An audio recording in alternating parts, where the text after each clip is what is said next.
முட்கண்ணிலும் நியாய தீர்ப்பிலும் இருந்து அவர் எடுக்கப்பட்டார். அவருடைய வம்சத்தை யாரால் சொல்லி முடியும்?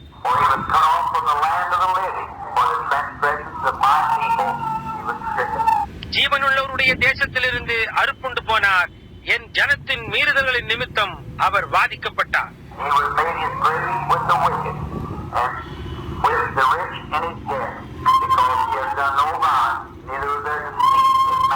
துன்மார்க்கரோடு அவருடைய பிரேத குடியை நியமித்தார்கள்.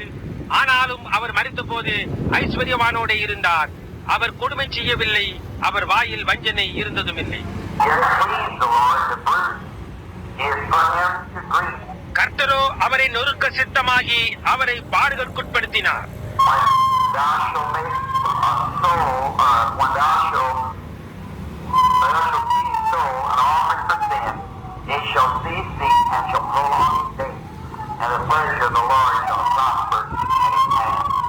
அவருடைய ஆத்துமா தன்னை குற்ற நிவாரண பலியாக ஒப்புக் கொடுக்கும் போது அவர் தமது சந்ததியை கண்டு நீடித்த நாளாயிருப்பார்.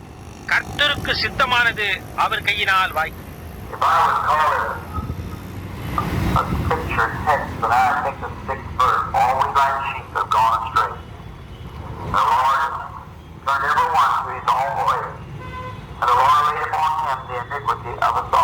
நான் வேத வார்த்தைகளின்படியான ஒரு சந்தர்ப்பமாய் இதை அழைக்க விரும்பினால் நான் 6ஆம் வசனத்தை எடுத்துக் கொள்ளுகிறேன். நாம் எல்லாரும் ஆடுகளை போல வழி தப்பித் திரிந்து அவனவன் தன் தன் வழியிலே போனோம். கர்த்தரோ நம் எல்லாருடைய அக்கிரமத்தையும் மேல் விழப்பண்ணினார்.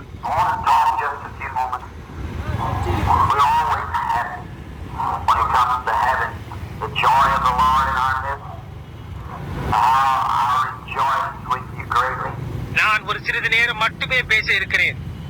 கர்த்தருடைய சந்தோஷம் நமது மத்தியில் இருக்கும் பொழுது நாம் எப்பொழுதும் சந்தோஷமாய் இருக்கிறோம்.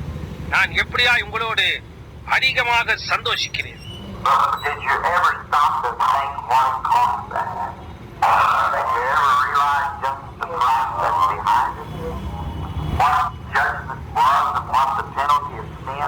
ஆனால் அதை நீங்கள் உடையவர்களாய் இருக்க அதற்கு என்ன கிரயமானது செலுத்தப்பட்டது என்பதை எப்பொழுதாவது நீங்கள் சிந்தித்து பார்த்ததுண்டா? அதற்கான கிரயம் என்ன? நியாய தீர்ப்பானது என்னவா இருந்தது? பாவத்தின் அபராதம் என்ன என்பதை குறித்து நீங்கள் எப்பொழுதாவது உணர்ந்தது உண்டா?